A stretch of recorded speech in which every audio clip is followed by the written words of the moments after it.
All right, I'm Jason Whitlock. That's Marcellus Wiley, that dude. Yes, sir. Another great suit, my man. My man. All right, welcome to Speak for Yourself, the most fearless show in sports. Coming up, we'll tell you people are seriously underestimating the Trailblazers against Golden State. But we start today with the NBA draft. Zion Williamson wishes he could return to Duke. So do I. The dumbest thing in basketball, the biggest obstacle preventing the NBA from gaining ground on the NFL, is the association's failure to figure out a way to keep its youngest talent in college for 3 or 4 years. The one-and-done rule is bad business for the NBA and the college game. Letting kids go straight from high school to the league is even worse business. No one dislikes NCAA amateurism more than me. My desire to see future Zion stay in school has nothing to do with keeping amateurism in place. My desire to see the NBA financially reward its best prospects to stay in college for multiple years. I want more Zion. Prospects who arrive in the NBA already ratings-driving, hope-inspiring TV stars. Tonight, the NBA holds its most compelling draft lottery since the 2003 LeBron James sweepstakes. The NBA draft used to be a big deal every year before kids skipped school altogether and now just spend 1 year in college building a brand. Zion is the rare prospect excited enough to generate 3 years of hype in 1 season at Duke, and even he'd prefer another year in school. I mean this 100% when I say this. If I could come back for a second year and play, I would. Being at Duke was a dream come true for me. It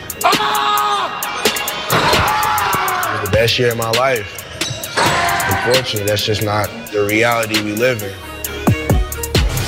The NBA needs to change that reality. You grow better players in college.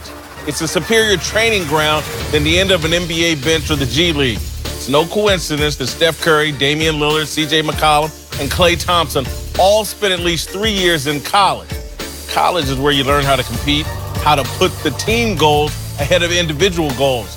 Like NFL players, NBA players should be developed in college. The guys selected at the top of the NFL draft are expected to come in and help a team win right away. There isn't one rookie playing for the Trailblazers, Warriors, Raptors, or Bucks. Portland's Zach Collins is the lone 21-year-old who'll get any minutes during the conference finals. These 19 and 20-year-old babies the NBA allow into their league have absolutely zero to do with winning. It's a waste of money. It would be smarter to give Trae Young, the Atlanta rookie, a $2 million check on this year's draft night for staying in college an extra year. We realized before this past season, the only time LeBron missed the playoffs was when he was a teenager learning the pro game. Creating more Zions should be the NBA's goal, not being fair to a handful of kids who can score meaningless buckets while finishing puberty. All right, joining the desk now is NBA champion and non-college player Stephen Jackson and Yahoo Sports NBA insider Chris Haynes. All right, Marcellus, I'll start with you.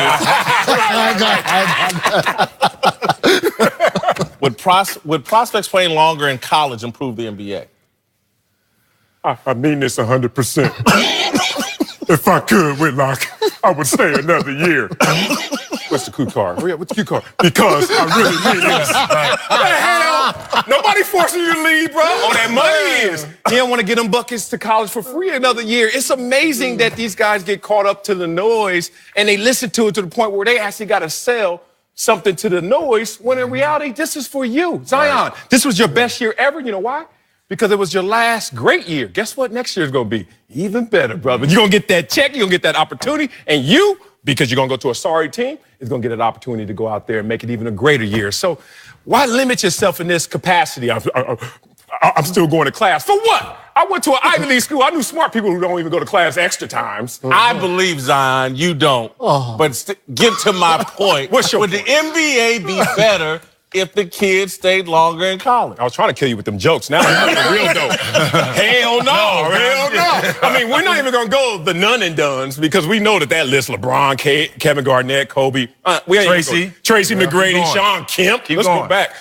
Let's talk about the one and dones. Keep it apples to apples in Zion. And there's a little full screen here to support this. The Kevin Durant, Derrick Roses, Kyrie Irving. I picked their first 3 seasons to make it match up to what they would have given the collegiate level versus what they gave the NBA. 25, 20, 20, 21. Guys hit the ground running, and it's not an anomaly to see a guy hit the ground running. Those numbers support that, and even more. So, to my point, you can't get the toothpaste back in the tube. The branding is out in terms of when you see a roster in college and it's juniors and seniors, first thing you think about is what? Oh, they ain't good enough to go pro yet. So now you're going to try to rebrand the upperclassmen at the collegiate level? You can't do it. Take your butt to the pros and get that money. Yeah, I didn't realize Coach K was kicking Zion out of school. Like, yeah. And see, what makes you believe? Well, hold on, before I go any further, what makes you believe that he truly meant what he said by he? Please, because there's no other reason to say it. What? There's no upside to saying that. He truly believes, like a lot of guys. Look, man, the lack of responsibility for a lot of people is the key to happiness, and having a job is responsibility. Playing in college, having fun, playing 30, 35 games a year. That's a cake life for a guy like Zion. If you're playing at a Duke or some of these major colleges, it can be fun. It may not be as financially rewarding, but it can be fun. I think it's all talking points and the good recruiting points for kids coming in.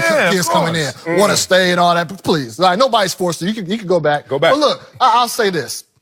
We talking about, yes, it would improve the value of the NBA. Thank you. But look, it would if you're allowing guys to come in and stay 3 years of college, 2-3 years of college, because they will be more developed. But look, I'm a firm believer. I know most people would agree with me. College isn't for everybody. I firmly believe that. I believe if you have a supreme skill, you should be allowed to get that. Boys, that's proof over there. That's proof over there right there. We'll get there. That's proof over there. But usually, you go back to the Patrick Ewing days, Charles Barkley, those guys stay. I get it, but also, we have to understand, man, the chances of an injury occurring, that can occur in college, and you're not able to reap your full financial benefits. That is something they have to weigh considerably. Listen, I agree with that, and I'm for the NBA financially compensating these guys because I just think it's better than having guys. Trae Young put up a bunch of meaningless buckets in Atlanta this year. He ain't contributed, nobody winning nothing, and none of these young guys really are. The game would be better if the players, and again, I'm not talking about what's right or wrong. I'm saying, would the game be better if they were trained up in college and sent to the NBA as men? Well, if you were saying the same thing about Trae as you were saying about Ben Simmons when he won it, I respect it. But you're not saying the same thing. He didn't set out his rookie year for one. But he still won Rookie of the Year, and it was meaningless. It was. So same thing, Trae. So if you going to be on the team, play your best, and if you get an individual award, that's on you. But to answer your question, I feel like I would rather come out in the NBA and go out of high school and struggle than have to sit there and make a high-post sounding video to bring recruits in to make it seem like I enjoy college. Yeah. I would rather just go straight to the NBA now. Like he said, some people made for college, some people's not. I wasn't made for college. And I wish I would have went to college, to be honest, because the college I signed with ended up winning the national championship my freshman year. And I ended up, I was strong enough to go through overseas and bounce around to get back to the NBA. Everybody's not built like that, so it depends on the person to me. All right, Stack, here's what I just want you to come out of your player mindset and just pretend you're the owner of an NBA team and you just want the value of your league to go up.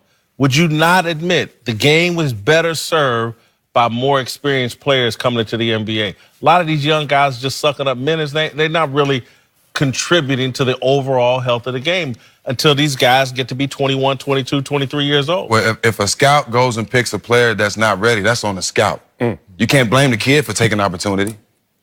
Kids are drafted off potential. Now, if they were drafted off of who can help us win next year, a lot of these guys, other than Zion, a lot of these guys would be going a lot lower in the draft. Yeah, but I always go back to the 18-year-old. If you can go to war at 18, you should be able to provide for your family at 18. You know what's weird, though? Looking at the list of the people that you're using to support your argument, when we talk about Steph and Clay, Lillard, and McCollum, only Lillard hit the ground running and is a close version to what he is now. If you look at Steph, it took him to year 4. Clay, year 4. You talk about C.J. McCollum, year 3.